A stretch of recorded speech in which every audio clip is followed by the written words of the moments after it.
എല്ലാവർക്കും ബ്രില്യൻസ് PSCയിലേക്ക് സ്വാഗതം. ഞാൻ ഷാനി.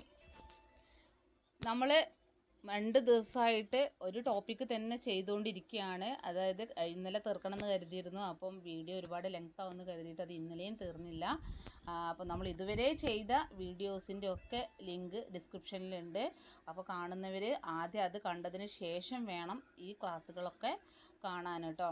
അപ്പോൾ ആദ്യം പോയിട്ട് പാർട്ട് 1, 2, 3 അങ്ങനെ 3 ഭാഗം നമ്മളിപ്പോൾ ചെയ്ത് കഴിഞ്ഞിട്ടുണ്ട്. ഇന്നത്തേത് 4ാമത്തെ ക്ലാസ്സാണ്. അപ്പോൾ ഇതിൻ്റെ മുന്നേ ചെയ്തത്, അതായത് കേരളത്തിലെ സാമൂഹിക പ്രക്ഷോഭങ്ങൾ എന്ന് പറയുന്ന ടോപ്പിക്ക് 3ാമത്തേതാണ്. ഫസ്റ്റ് നമ്മൾ അതിന് മുന്നേ INC ചെയ്തിട്ടുണ്ട്. അപ്പോൾ ഈ ക്ലാസ്സുകളൊക്കെ നിങ്ങൾക്ക് കാണണമെന്നുണ്ടെങ്കിൽ ഡിസ്ക്രിപ്ഷനിൽ ലിങ്ക് ഉണ്ട്. അതുകൂടാതെ തന്നെ നിങ്ങൾക്ക് ഇതിൻ്റെ നോട്ട്സോ കാര്യങ്ങളോ ഒക്കെ ആവശ്യമുള്ളവർക്ക് നമ്മുടെ കമ്മ്യൂണിറ്റി ഗ്രൂപ്പിൽ കയറി കഴിഞ്ഞാൽ അതിൻ്റെ നോട്ട്സും കാര്യങ്ങളൊക്കെ നിങ്ങൾക്ക് കിട്ടുന്നതായിരിക്കും. ഓക്കെ, ഇനി നമുക്ക് ക്ലാസ്സിലേക്ക് പോകാം. ഇന്നലെ നമ്മൾ അവസാനിപ്പിച്ചത് കയ്യൂർ സമരം എന്ന് പറഞ്ഞുകൊണ്ട് അവസാനിപ്പിച്ചത്. കയ്യൂർ സമരം നടന്നത് 1941 എന്ത് നടക്കുന്നത്? കയ്യൂർ സമരം നടക്കുന്നത്. അതുപോലെ തന്നെ കയ്യൂർ സമരത്തെക്കുറിച്ചുള്ള സിനിമയാണ് ഏത്? മീനമാസത്തിലെ സൂര്യൻ. അതായത് ഈ സിനിമ സംവിധാനം ചെയ്തത് ലെനിൻ രാജേന്ദ്രനാണ്. മീനമാസത്തിലെ സൂര്യൻ എന്ന സിനിമ കയ്യൂർ സമരത്തെ ആസ്പദമാക്കിയിട്ടുള്ള സിനിമയാണ്. ഈ സിനിമയുടെ സംവിധായകൻ ലെനിൻ രാജേന്ദ്രനാണ്. അതുപോലെ EK നായനാർ കയ്യൂർ സമരത്തിൽ പങ്കെടുത്ത കേരളത്തിലൊരു മുഖ്യമന്ത്രിയാണ് EK നായനാർ. അദ്ദേഹം എവിടെ പങ്കെടുത്തിട്ടുണ്ട്? കയ്യൂർ സമരത്തിൽ പങ്കെടുത്തിട്ടുണ്ട്. അപ്പോൾ കയ്യൂർ സമരത്തിനെ കുറിച്ച് ഇന്നലെ പറയാൻ വിട്ടുപോയ 2 പോയിൻറ്റ്സാണ് ഇപ്പോൾ ഞാൻ പറഞ്ഞിരിക്കുന്നത്. ഒന്ന്, കയ്യൂർ സമരവുമായി ബന്ധപ്പെട്ടുള്ള സിനിമയാണ് മീനമാസത്തിലെ സൂര്യൻ. അതേപോലെ ഈ സിനിമ സംവിധാനം ചെയ്തിരിക്കുന്നത് ലെനിൻ രാജേന്ദ്രനാണ്. EK നായനാർ കയ്യൂർ സമരത്തിൽ പങ്കെടുത്തിട്ടുണ്ട്. മുൻ കേരള മുഖ്യമന്ത്രിയും കൂടിയാണ് ആര്? EK നായനാർ. നെക്സ്റ്റ് വരുന്നത് ക്ഷേത്രപ്രവേശന വിളംബരം അഥവാ ക്ഷേത്രപ്രവേശന പ്രക്ഷോഭം നടന്നത് 1936 എന്ത് നടന്നത്? ക്ഷേത്രപ്രവേശന പ്രക്ഷോഭം നടക്കുന്നത് അല്ലേ? TK മാധവൻ്റെ നേതൃത്വത്തിലാണ് ക്ഷേത്രപ്രവേശന പ്രക്ഷോഭം അരങ്ങേറിയത്. അതായത് നമ്മൾ നേരത്തെ TK മാധവനെ നമ്മൾ പഠിച്ചിട്ടുണ്ട്, കുറച്ച് മുന്നേ നിങ്ങൾ കേട്ടിട്ടുണ്ടാവും. അതായത് വൈക്കം സത്യാഗ്രഹത്തിന് നേതൃത്വം നൽകിയത് ആരാണ്? TK മാധവനാണ്. അതുപോലെ തിരുവിതാംകൂറിൽ ക്ഷേത്രപ്രവേശന പ്രക്ഷോഭത്തിന് നേതൃത്വം നൽകിയതും TK മാധവനാണ്. 1919 ഇത് സംബന്ധിച്ച് TK മാധവൻ ശ്രീമൂലം പ്രജാസഭയിൽ പ്രമേയം അവതരിപ്പിച്ചത്. അതായത് ശ്രീമൂലം പ്രജാസഭയിൽ TK മാധവൻ പ്രമേയം അവതരിപ്പിക്കുന്നത് 1919. ഓർത്തു വെക്കണം, 1919 TK മാധവൻ ശ്രീമൂലം പ്രജാസഭയിൽ പ്രമേയം അവതരിപ്പിച്ചത്. എന്നാൽ കോൺഗ്രസ് സമ്മേളനത്തിൽ ഐത്തോച്ചാടന പ്രമേയം അവതരിപ്പിച്ചത് 1923 കാക്കിനട സമ്മേളനത്തിലാണ് അല്ലേ? നമ്മൾ നേരത്തെ പഠിച്ചിട്ടുണ്ട്. വൈക്കം സത്യാഗ്രഹത്തിന് മുന്നേ 1923 കാക്കിനടയിൽ ഐത്തത്തിനെതിരെ പ്രമേയം അവതരിപ്പിച്ചിട്ടുണ്ട് എന്ന് നമ്മൾ പഠിച്ചിട്ടുണ്ട്. കാക്കിനടയിൽ വെച്ചിട്ടാണ് 1923 INCയുടെ സമ്മേളനം നടക്കുന്നത്. ഈ സമ്മേളനത്തിലാണ് എന്ത് നടക്കുന്നത്? ഈ ഐത്തോച്ചാടനവുമായി ബന്ധപ്പെട്ട പ്രമേയം അവതരിപ്പിക്കുന്നത്. ക്ഷേത്രപ്രവേശനത്തെ സംബന്ധിച്ച് പഠനം നടത്തി റിപ്പോർട്ട് നൽകാൻ നിയോഗിച്ച കമ്മിറ്റിയാണ് VS സുബ്രഹ്മണ്യ അയ്യർ കമ്മിറ്റി. ക്ഷേത്രപ്രവേശനത്തെ സംബന്ധിച്ച് പഠനം നടത്തി റിപ്പോർട്ട് നൽകാൻ നിയോഗിച്ച കമ്മിറ്റിയാണ് VS സുബ്രഹ്മണ്യ അയ്യർ കമ്മിറ്റി. ആരാണ്? VS സുബ്രഹ്മണ്യ അയ്യർ കമ്മിറ്റിയാണ് ഇതിനെക്കുറിച്ച് പഠനം നടത്തി റിപ്പോർട്ട് അവതരിപ്പിച്ചത്. കേരള ഹരിജൻ സേവക് സംഘ് 1936 മാർച്ച് 22 ചേർന്ന യോഗത്തിൽ ക്ഷേത്രപ്രവേശന പ്രസ്ഥാനം രൂപീകരിക്കാൻ തീരുമാനിച്ചു. കേരള ഹരിജൻ സേവക് സംഘ് 1936 മാർച്ച് 22 ചേർന്ന യോഗത്തിൽ ക്ഷേത്രപ്രവേശന പ്രസ്ഥാനം രൂപീകരിക്കുവാൻ തീരുമാനിച്ചു. ഈ കാലഘട്ടത്തിൽ അഖിലേന്ത്യാ ഹരിജൻ സേവക് സംഘിൻ്റെ പ്രസിഡന്റ് GD ബിർളയായിരുന്നു. ഈ കാലഘട്ടത്തിലെ അഖിലേന്ത്യാ ഹരിജൻ സേവക് സംഘിൻ്റെ പ്രസിഡന്റ് എന്ന് പറയുന്നത് GD ബിർളയായിരുന്നു. ആരാണ്? GD ബിർള. ശ്രീമതി രമേശ്വാരി നെഹ്റുവിൻ്റെ അധ്യക്ഷതയിൽ തിരുവനന്തപുരത്ത് ക്ഷേത്രപ്രവേശന സമ്മേളനം ചേർന്നിരുന്നു. ആരാണ്? രമേശ്വാരി എന്ന് പറയുന്ന ആള് നെഹ്റുവിൻ്റെ അധ്യക്ഷതയിൽ തിരുവനന്തപുരത്ത് വെച്ചിട്ട് ക്ഷേത്രപ്രവേശന സമ്മേളനം ചേർന്നു. കേരളത്തിൽ ക്ഷേത്രപ്രവേശന ദിനമായി 1936 ഏപ്രിൽ 19 ആചരിക്കാൻ തുടങ്ങി. അതായത് കേരളത്തിലെ ക്ഷേത്രപ്രവേശന ദിനമായി ആചരിച്ചത് 1936 ഏപ്രിൽ 19. 1936 നവംബർ 12 ചില നിയമങ്ങൾ കൂട്ടിച്ചേർത്തുകൊണ്ട് ചിത്തിര തിരുനാൾ മഹാരാജാവ് ക്ഷേത്രപ്രവേശന വിളംബരം പ്രഖ്യാപിച്ചു. 1936 നവംബർ 12 ചില നിയമങ്ങൾ കൂട്ടിച്ചേർത്തുകൊണ്ട് ശ്രീ ചിത്തിര തിരുനാൾ മഹാരാജാവ് ക്ഷേത്രപ്രവേശന വിളംബരം പ്രഖ്യാപിച്ചു. വർഷം ഓർത്തു വെക്കണം, വളരെ വളരെ ഇമ്പോർട്ടൻ്റ് ആണ്. 1936 നവംബർ 12 ക്ഷേത്രപ്രവേശന വിളംബരം നടന്നത് എന്നാന്ന് ചോദിച്ചാൽ 1912 നവംബർ 12. 1938 ഓഗസ്റ്റ് 30 മലബാറിൽ ക്ഷേത്രപ്രവേശന ബിൽ അവതരിപ്പിച്ചത്. 1938 ഓഗസ്റ്റ് 30 എവിടെയാ? മലബാറിൽ. നേരത്തെ നമ്മൾ പഠിച്ചു 1936 നവംബർ 12 എന്ന് പഠിച്ചത്. അത് എവിടെയായിരുന്നു? അത് തിരുവിതാംകൂറിൽ ക്ഷേത്രപ്രവേശന വിളംബരമാണ് പഠിച്ചത് 36 നവംബർ 12. അത് മലബാറിലേക്ക് വരുന്ന സമയത്ത് 1938 ഓഗസ്റ്റ് മാസം 30 അവിടെ ക്ഷേത്രപ്രവേശന ബില്ല് അവതരിപ്പിച്ചത്. സി രാജഗോപാലാചാരി 1938 ഡിസംബർ 1 ക്ഷേത്രപ്രവേശന ബില്ല് അവതരിപ്പിച്ചു. മലബാറിൽ 38 ക്ഷേത്രപ്രവേശന ബിൽ അവതരിപ്പിച്ചത് സി രാജഗോപാലാചാര്യാണ്. ആരാണ്? സി രാജഗോപാലാചാരി. 1939 ജനുവരി 18 മദ്രാസ് ഗവർണർ ബില്ലിന് അനുമതി നൽകുകയും 1947 മെയ് 11 വൈസ്രോയി ബില്ല് അംഗീകരിക്കുകയും ചെയ്തു.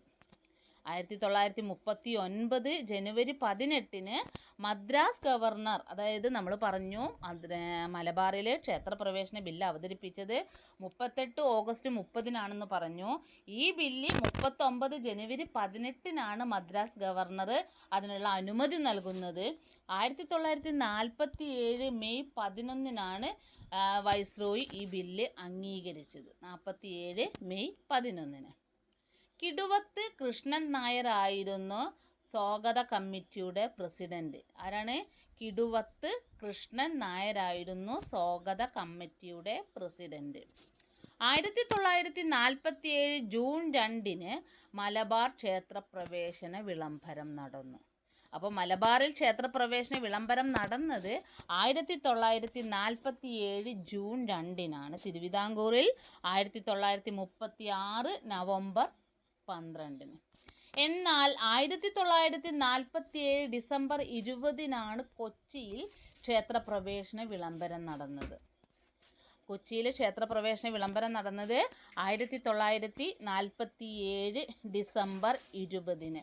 അപ്പോൾ ഓർത്തു വയ്ക്കുക, തിരുവിതാംകൂറിൽ ക്ഷേത്രപ്രവേശന വിളംബരം 1936 നവംബർ 12. മലബാർ ക്ഷേത്രപ്രവേശന വിളംബരം 1947 ജൂൺ 2. കൊച്ചിയിൽ ക്ഷേത്രപ്രവേശന വിളംബരം 1947 ഡിസംബർ 20. അപ്പോൾ ഇതോടുകൂടി ക്ഷേത്രപ്രവേശന വിളംബരം എന്ന ടോപ്പിക്കിൽ മാക്സിമം നമ്മൾ പറഞ്ഞു കഴിഞ്ഞു. അടുത്തത് കീഴരിയൂർ ബോംബ് കേസ്. ഇതാണ് Keezhariyur bomb case. Quit India സമരത്തിൻ്റെ ഭാഗമായി കേരളത്തിൽ നടന്ന ഏറ്റവും പ്രധാനപ്പെട്ട ഒരു സംഭവമാണ് കീഴരിയൂർ ബോംബ് കേസ്. എന്താണ്? ക്വിറ്റ് ഇന്ത്യ സമരത്തിൻ്റെ ഭാഗമായിട്ട് കേരളത്തിൽ നടന്ന ഏറ്റവും പ്രധാനപ്പെട്ട ഒരു സംഭവമാണ് കീഴരിയൂർ ബോംബ് കേസ്. 1942 നവംബർ 17 നടന്ന കീഴരിയൂർ ബോംബ് കേസുമായി ബന്ധപ്പെട്ട് 27 പേരെ പോലീസ് അറസ്റ്റ് ചെയ്തു. അപ്പോൾ കീഴരിയൂർ ബോംബ് കേസ് നടന്നത് 1942 നവംബർ മാസം 17 ഡേറ്റ് മറക്കരുത്. കീഴരിയൂർ ബോംബ് കേസ് വളരെ പ്രധാനപ്പെട്ടതാണ്. Date 1942 November 17. ഈ കീഴരിയൂർ ബോംബ് കേസിൽ ഏറ്റവും പ്രധാനപ്പെട്ട ആളുകളാണ് ഡോക്ടർ KB മേനോൻ, കുഞ്ഞിരാമൻ കിടാവ്. ഡോക്ടർ KB മേനോൻ, കുഞ്ഞിരാമൻ കിടാവ് എന്നിവരാണ് കീഴരിയൂർ ബോംബ് കേസിലെ ഏറ്റവും പ്രമുഖരായിട്ടുള്ള ആളുകൾ. കീഴരിയൂർ ബോംബ് കേസുമായി ബന്ധപ്പെട്ട വിവരങ്ങൾ തിരക്കാൻ KB മേനോന് കത്തെഴുതിയ നേതാവാണ് സുഭാഷ് ചന്ദ്രബോസ്. ആരാണ്? സുഭാഷ് ചന്ദ്രബോസാണ് കത്തെഴുതിയ ദേശീയ നേതാവാണ് സുഭാഷ് ചന്ദ്രബോസ്. കീഴരിയൂർ ബോംബ് കേസുമായി ബന്ധപ്പെട്ട് വിവരങ്ങൾ തിരക്കാൻ KB മേനോന് കത്തെഴുതിയ ദേശീയ നേതാവാണ് സുഭാഷ് ചന്ദ്രബോസ്. ഈ പ്രക്ഷോഭവുമായി ബന്ധപ്പെട്ട് കലാപകാരികൾ വിധ്വംസക ദിനമായി ആചരിച്ചത് നവംബർ 9. അതായത് കീഴരിയൂർ ബോംബ് കേസുമായി ബന്ധപ്പെട്ട് കലാപകാരികൾ വിധ്വംസക ദിനമായിട്ട് ആചരിച്ചത് നവംബർ മാസം 9. കീഴരിയൂർ ബോംബ് കേസുമായി ബന്ധപ്പെട്ട നോവലാണ് ഇരുമ്പഴിക്കുള്ളിൽ. ഇരുമ്പഴിക്കുള്ളിൽ എന്ന നോവൽ രചിച്ചത് VA കേശവൻ നായരാണ്. VA കേശവൻ നായർ. അതായത് കീഴരിയൂർ ബോംബ് കേസുമായി ബന്ധപ്പെട്ട നമ്മുടെ VA കേശവൻ നായർ രചിച്ച നോവലാണ് ഇരുമ്പഴിക്കുള്ളിൽ. കീഴരിയൂർ ബോംബ് കേസിനെ കുറിച്ച് പറയുന്ന ഹിന്ദി ഭാഷാ നാടകമാണ് വന്ദേ മാതരം. ഏതാണ്? വന്ദേ മാതരം. കീഴരിയൂർ ബോംബ് കേസിനെ കുറിച്ച് പറയുന്ന ഹിന്ദി ഭാഷാ നാടകമാണ് വന്ദേ മാതരം. കലാപകാരികൾ സർക്കാർ കെട്ടിടങ്ങൾ തകർക്കുകയും പാലങ്ങൾ പൊളിക്കുകയും ടെലിഗ്രാഫ് കമ്പികൾ മുറിക്കുകയും ചെയ്തു. കലാപകാരികൾ സർക്കാരിൻ്റെ കെട്ടിടങ്ങളൊക്കെ തകർക്കുകയും പാലങ്ങളെല്ലാം പൊളിച്ചു കളയുകയും ടെലിഗ്രാഫ് കമ്പികൾ മുറിക്കുകയും ചെയ്തു. സ്വതന്ത്ര ഭാരതം എന്ന മാസിക ക്വിറ്റ് ഇന്ത്യ സമരകാലത്ത് പ്രസിദ്ധീകരിച്ചതാണ്. ക്വിറ്റ് ഇന്ത്യ സമരകാലത്ത് പ്രസിദ്ധീകരിച്ച ഒരു മാസികയാണ് സ്വതന്ത്ര ഭാരതം. എന്താണ് പേര്? സ്വതന്ത്ര ഭാരതം എന്ന മാസികയാണ് ക്വിറ്റ് ഇന്ത്യ സമരകാലത്ത് പ്രസിദ്ധീകരിച്ചതാണ്. അപ്പോൾ ഇതോടുകൂടി നമ്മൾ കേരളത്തിലെ സാമൂഹിക പ്രക്ഷോഭങ്ങൾ എന്ന് പറയുന്ന ടോപ്പിക്ക് കംപ്ലീറ്റ് ആയിട്ട് ചെയ്തു കഴിഞ്ഞു. ഇനി നമുക്ക് ഈ അടുത്ത കാലത്തായിട്ട് നമ്മൾ കാണുന്നുണ്ട്, എക്സാം നമ്മളിവിടെ സ്റ്റാർട്ട് ചെയ്തപ്പോൾ തന്നെ നമ്മളൊരു ക്വസ്റ്റ്യനിലാണ് സ്റ്റാർട്ട് ചെയ്തത്. ആ ക്വസ്റ്റ്യനിൽ ഓർഡർ ആക്കാൻ വേണ്ടിയിട്ടാണ് പറഞ്ഞിരിക്കുന്നത്. അപ്പോൾ അതിൽ നമ്മൾ ഓരോ വർഷവും പഠിച്ചു വെച്ചെങ്കിൽ മാത്രമേ നിങ്ങൾക്ക് എന്ത് ചെയ്യാൻ പറ്റൂ? ആ ക്വസ്റ്റ്യൻ അറ്റൻഡ് ചെയ്യാൻ പറ്റുള്ളൂ. അപ്പോൾ നമ്മൾ ഇത്രയും കാര്യങ്ങൾ നമ്മൾ ഡീപ്പായിട്ട് തന്നെ പറഞ്ഞിട്ടുണ്ട്. ഈ കേരളത്തിലെ സാമൂഹിക പ്രക്ഷോഭങ്ങൾ എന്ന് പറയുന്ന ഒരു ഭാഗത്ത് നിന്ന് ഇതിൽ കൂടുതലൊന്നും നിങ്ങൾക്ക് വരാനില്ല. അപ്പോൾ നിങ്ങൾ വേണ്ടത് എന്താണെന്ന് വെച്ചാൽ ഇതിൽ ഓരോ ഡേറ്റുകളും 1 by 1 ആയിട്ട് നിങ്ങൾ പഠിച്ചു വയ്ക്കുക എന്നുള്ളതാണ്. ഓരോ ഡേറ്റുകളും കാണാതെ നിങ്ങൾ പഠിച്ചു വയ്ക്കുക. നമ്മൾ ഏതെങ്കിലും ഒരു പ്രക്ഷോഭം ചോദിക്കുന്ന സമയത്ത് അത് ഇന്ന വർഷം നടന്നതാണ് എന്ന് നമുക്ക് പറയാൻ പറ്റണം. അപ്പോൾ ഞാൻ അതൊരു ഓർഡറാക്കി കൂടെ നിങ്ങൾക്ക് തന്നിട്ടുണ്ട്, അതുകൂടെ നോക്കാം. നമ്മൾ ഫസ്റ്റ് പഠിച്ചു ഉദയം പേരൂർ സുന്നഹദോസ് നടന്നത് 1599. 1599 ഉദയം പേരൂർ സുന്നഹദോസ്. കൂനൻ കുരിശ് സത്യാഗ്രഹം 1653. ചാന്നാർ ലഹള 1859. ചാന്നാർ ലഹളയ്ക്ക് പറയുന്ന മറ്റൊരു പേരാണ് എന്ത്? മേൽമുണ്ട് സമരം. അത് നമ്മൾ പഠിച്ചതാണ്. അപ്പോൾ ചാന്നാർ ലഹള 1859. മലയാളി മെമ്മോറിയൽ നടന്നത് 1891. എതിർ മെമ്മോറിയൽ നടന്നത് 1891. മലയാളി മെമ്മോറിയലും എതിർ മെമ്മോറിയലും സെയിം ഇയർ ആണ്.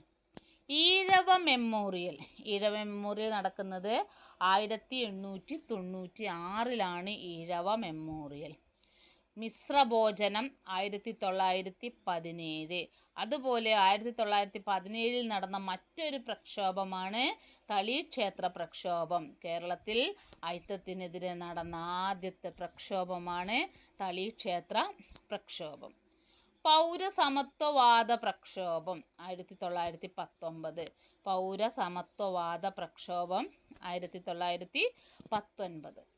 മലബാർ കലാപം 1921. മലബാർ കലാപം 1921 മലബാർ കലാപം നടക്കുന്നത്. നിവർത്തന പ്രക്ഷോഭം 1932. കൂട്ടുകാരെ, ഇതിനിടയ്ക്ക് ഞാനൊരു കാര്യം പറയാണ്. നമ്മുടെ ബ്രില്യൻസിൻ്റെ ഓഫ്ലൈൻ ക്ലാസ്സുകൾ സ്റ്റാർട്ട് ചെയ്തിട്ടുണ്ട്. നമ്മുടെ സ്ഥാപനം ഇരിക്കുന്നത് അരീക്കോടാണ്. അപ്പോൾ പുതിയ ബാച്ചുകൾ സ്റ്റാർട്ട് ചെയ്തിട്ടുണ്ട്. അപ്പോൾ അതിലേക്ക് ജോയിൻ ചെയ്യാൻ താല്പര്യമുള്ള ആളുകൾ അവിടേക്കുള്ള കോൺടാക്റ്റ് നമ്പർ ഡിസ്ക്രിപ്ഷനിലുണ്ട്. അപ്പോൾ നമുക്ക് ആ നമ്പറിലേക്ക് നിങ്ങൾ കോൺടാക്റ്റ് ചെയ്ത് കഴിഞ്ഞാൽ ക്ലാസ്സും കാര്യങ്ങളെക്കുറിച്ച് ഡീറ്റെയിൽസ് ആയിട്ട് നിങ്ങൾക്ക് പറഞ്ഞു തരുന്നതായിരിക്കും കേട്ടോ. ഓക്കെ, അപ്പോൾ നമ്മൾ ലേക്ക് വരാം. നിവർത്തന പ്രക്ഷോഭം ഏത് വർഷം? 1932. വൈദ്യുതി പ്രക്ഷോഭം 1936. വൈദ്യുതി പ്രക്ഷോഭം നടന്നത് 1936. ക്ഷേത്രപ്രവേശന വിളംബരം 1936. 1936 തന്നെയാണ് എന്തും കൂടെ നടക്കുന്നത്? ക്ഷേത്രപ്രവേശന വിളംബരം. ഉത്തരവാദ ഭരണ പ്രക്ഷോഭം നടന്നത് 1938. 1938 ഉത്തരവാദ ഭരണ പ്രക്ഷോഭം. കല്ലറ പാങ്ങോട് സമരം നടന്നത് 1938. അതുപോലെ തന്നെ 1938 നടന്ന മറ്റൊരു പ്രക്ഷോഭമാണ് കടയ്ക്കൽ പ്രക്ഷോഭം. ഇതാണ് കടയ്ക്കൽ പ്രക്ഷോഭം. ഇത് മൂന്നും 1938 നടന്നതാണ്. മൊറാഴ സമരം 1940. മൊറാഴ സമരം നടന്നത് 1940. ഗുരുവായൂർ സത്യാഗ്രഹം 1931. കയ്യൂർ സമരം 1941. ഈ ഗുരുവായൂർ സത്യാഗ്രഹം പറഞ്ഞപ്പോൾ ഞാൻ നിങ്ങൾക്ക് ഒരു കോഡും കൂടെ പറഞ്ഞു തരാൻ ആഗ്രഹിക്കുകയാണ്. ഉഗുനി കേട്ടിട്ടുണ്ടാവും, നിങ്ങൾ പലരും കേട്ടിട്ടുണ്ടാവും. ഉഗുനി അല്ലേ? എന്താ? ഉപ്പ് സത്യാഗ്രഹം, ഗുരുവായൂർ സത്യാഗ്രഹം, നിവർത്തന പ്രക്ഷോഭം. ഉപ്പ് സത്യാഗ്രഹം 30, ഗുരുവായൂർ സത്യാഗ്രഹം 31, നിവർത്തന പ്രക്ഷോഭം 32. അപ്പോൾ നമ്മൾ എപ്പോഴും ഉപയോഗിക്കുന്നൊരു കോഡാണ് എന്ത്? ഉഗുനി. നെക്സ്റ്റ്, കയ്യൂർ സമരം നമ്മൾ പറഞ്ഞു 1941. Keezhariyur bomb case 1942. ഇതുമായി നമ്മളിപ്പോൾ പറഞ്ഞ് വെച്ചതേ ഉള്ളൂ. Keezhariyur bomb case 1942. പുന്നപ്ര വയലാർ സമരം 1946. കരിവള്ളൂർ സമരം 1946. തോൽവിറക് സമരം 1946. കുട്ടംകുളം സമരം 1946. അപ്പോൾ 1946 നടന്ന 4 കലാപങ്ങൾ ഏതൊക്കെയാണ്? പുന്നപ്ര വയലാർ സമരം, കരിവള്ളൂർ സമരം, തോൽവിറക് സമരം, കുട്ടംകുളം സമരം. ഇങ്ങനെ 4 പ്രക്ഷോഭങ്ങളും നടക്കുന്നത് 1946. അപ്പോൾ നമ്മൾ കേരളത്തിലെ സാമൂഹിക പ്രക്ഷോഭങ്ങൾ നമ്മൾ ഒരു പ്രീവിയസ് ക്വസ്റ്റ്യൻ മുതൽ സ്റ്റാർട്ട് ചെയ്ത് അതിൻ്റെ ആദ്യം മുതൽ അവസാനം വരെയുള്ള പോയിന്റുകൾ ഞാൻ പറഞ്ഞു തന്നിട്ടുണ്ട്. ഇത് നിങ്ങൾ ക്ലാസ് വീണ്ടും റിപ്പീറ്റ് ചെയ്ത് കാണുക. ഇനി നോട്ട്സ് PDF ആവശ്യമുണ്ടെങ്കിൽ നമ്മുടെ കമ്മ്യൂണിറ്റിയിൽ ജോയിൻ ചെയ്ത് കഴിഞ്ഞാൽ നിങ്ങൾക്കതും ലഭിക്കുന്നതായിരിക്കും. ഇതിൻ്റെ പുറത്ത് നിന്ന് നിങ്ങൾക്ക് എക്സാമിന് മറ്റൊന്നും വരാനില്ല. ഇത് വൃത്തിക്ക് പഠിച്ചാൽ മാത്രം മതി. നിങ്ങൾക്ക് വേണ്ട മാർക്ക് ഇവിടെ നിന്ന് തന്നെ കിട്ടുന്നതായിരിക്കും. അപ്പോൾ എന്നാൽ ശരി, എല്ലാവർക്കും നന്ദി.